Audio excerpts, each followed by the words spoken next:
Salut tout le monde et bienvenue dans cette revue de presse du dimanche. On ne change pas les bonnes habitudes puisqu'on démarre avec les surdoués du PSG. Hier soir, Paris a étrillé le LOSC au Parc des Princes, victoire 4-1 avec 4 buts inscrits en première période. Un excellent Désiré Doué, Barcola et Dembélé toujours aussi décisifs. Bref, les Parisiens sont prêts comme jamais pour le choc de mercredi soir face à Liverpool en 8e de finale aller de Ligue des Champions. Le PSG est dans une forme étincelante depuis le début de l'année 2025, une équipe bouillante qui équilibre presque ce duel face à ce qui se fait de mieux cette saison, à savoir Liverpool. Du côté du LOSC, on a pu voir Ethan Mbappé entrer à la mi-temps. Le joueur formé au PSG a retrouvé son ancien club et son ancien public et lui a réservé quelques sifflets. Pas de quoi le faire paniquer puisqu'il a fait 45 bonnes minutes. Malgré tout, le LOSC s'est lourdement incliné et c'est pas très rassurant avant d'affronter Dortmund en Ligue des Champions mardi prochain. Surtout que les Allemands viennent de lancer une série avec leur succès sur la pelouse de Sampaoli. Série qui continue aussi pour l'OGC Nice. Les Aiglons l'ont emporté 3-1 à Saint-Etienne hier et mettent toujours un peu plus la pression sur l'OM en revenant à la hauteur des Olympiens. L'autre Olympique, le Lyonnais, sera de sortie cet après-midi. Après une défaite frustrante face au PSG, Lyon veut rebondir contre Brest et misera sur le duo Ryan Cherki-Thiago Almada qui pourrait cohabiter dès le coup d'envoi pour la première fois. Enfin, ce soir, l'OM reçoit le FC Nantes, un match qui sera suivi au niveau arbitral déjà,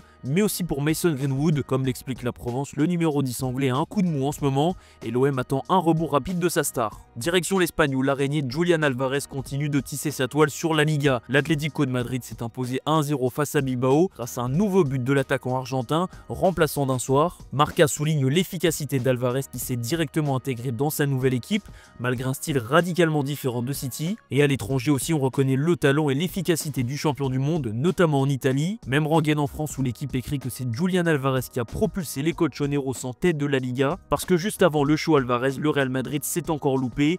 Défaite 2-1 des Madrilènes sur la pelouse du Betis Séville, un Real refroidi par le talent des Andalous qui ont été supérieurs. Du côté du Real, les stars n'ont pas été au niveau, à commencer par Vinicius qui fêtait sa 300e avec la Maison Blanche hier. Pas inspiré, maladroit techniquement et sur un fil au niveau du comportement en fin de match. Le Brésilien a montré toute la palette du Vinicius pas efficace. Kylian Mbappé lui a été très inspiré sur le but du Real et ensuite plus grand chose. À l'image de ses coéquipiers, l'attaquant français a raté beaucoup de choses. D'ailleurs, il est sorti à 20 minutes de la fin, fait rare pour être souligné. Un résultat qui fait les affaires du Barça qui reçoit un nouveau cadeau du Real. Comme l'explique Mundo Deportivo, c'est une occasion en or pour Barcelone. En cas de victoire contre la Real Sociedad ce dimanche, les Catalans pourraient prendre 3 points d'avance sur le Real Madrid, en sachant que la différence de but est largement à leur avantage. Méfiance tout de même pour le Barça parce qu'au match aller, les hommes d'Hansi Flick s'étaient inclinés 1-0 sur la pelouse des Basques, un match piège qui ne va pas empêcher le coach allemand de faire un peu tourner. Le Barça joue en Ligue des Champions mercredi prochain contre le Benfica Lisbonne, donc Hansi Flick ne va pas griller tous ses jokers. Un point mercato, Mundo Deportivo nous apprend ce dimanche que Rafinha serait quasiment d'accord avec le Barça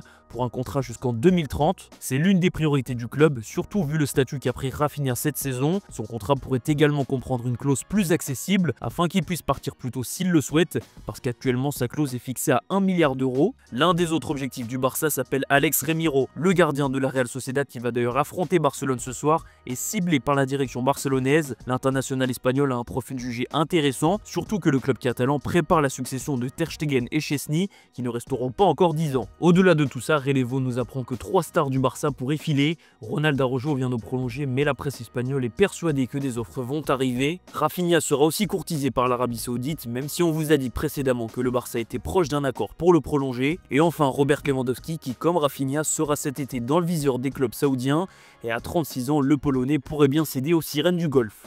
On file en Italie où l'Inter Milan a gratté un point dans le choc du haut de tableau en Serie A. Les Interistes ont pourtant frôlé le très gros coup, mais Naples a égalisé en fin de rencontre grâce à un but de Philippe Billing. Les Nerazzurri restent en tête avec un point d'avance sur son adversaire du soir. Voilà qui nous promet une fin de saison à suspense. Parce que même si l'Inter est passé à quelques minutes de la victoire, le nul est plus que logique vu la domination de Naples pendant la majeure partie de la rencontre. Du côté de l'autre Milan, ça va beaucoup moins bien. Un éventuel départ de Sergio Conceição a déjà été évoqué et les ambitions ont été largement revues à la baisse. La Gazzetta dello Sport parle de Ligue Europa, un objectif qui serait le strict minimum pour Milan. Ça commence aujourd'hui avec le choc contre la Lazio Rome. On va finir en Angleterre où on a enfin du nouveau concernant l'avenir de Kevin De Bruyne. Le Belge pourrait bien poursuivre l'aventure avec Manchester City. D'après les informations du Mirror, De Bruyne aurait comme objectif de disputer la Coupe du Monde 2026 avec les Diables Rouges. Donc d'ici là, il veut rester dans un championnat de premier plan. Résultat, Kevin De Bruyne serait prêt à prolonger d'une saison supplémentaire avec City. Il accepterait même d'avoir un rôle moins important dans le 11 de Pep Pep Guardiola. Une nouvelle importante pour les Sky Blues puisque ça pourrait leur permettre de faire la transition entre l'ancienne et la nouvelle génération. En revanche, Jack Grealish n'est pas certain de s'éterniser à Manchester City. L'ailier anglais était titulaire hier pour la victoire en FA Cup face à Plymouth, mais il n'a pas été brillant, loin de là. Pour la presse anglaise, la seule solution pour Grealish est de partir, surtout vu le retour en grande forme de Jérémy Doku. D'ailleurs, la presse portugaise nous révèle ce dimanche que Manchester City serait intéressé par Francesco Trincao, l'ailier du Sporting et l'ancien du Barça. Un transfert qui pourrait être facilité par Hugo Viana, le futur directeur sportif des Citizens. On conclut avec le choc terrible de la journée d'hier. Jean-Philippe Mateta a eu une énorme frayeur en étant percuté au visage par le gardien de Millwall, sorti sur civière, mais heureusement pour le français, pas de commotion. Seulement, entre guillemets, 25 points de suture à l'oreille. Un moindre mal vu la violence du choc. Voilà, c'est la fin de cette revue de presse. Merci de l'avoir suivi et on se donne rendez-vous demain matin sur Foot Mercato.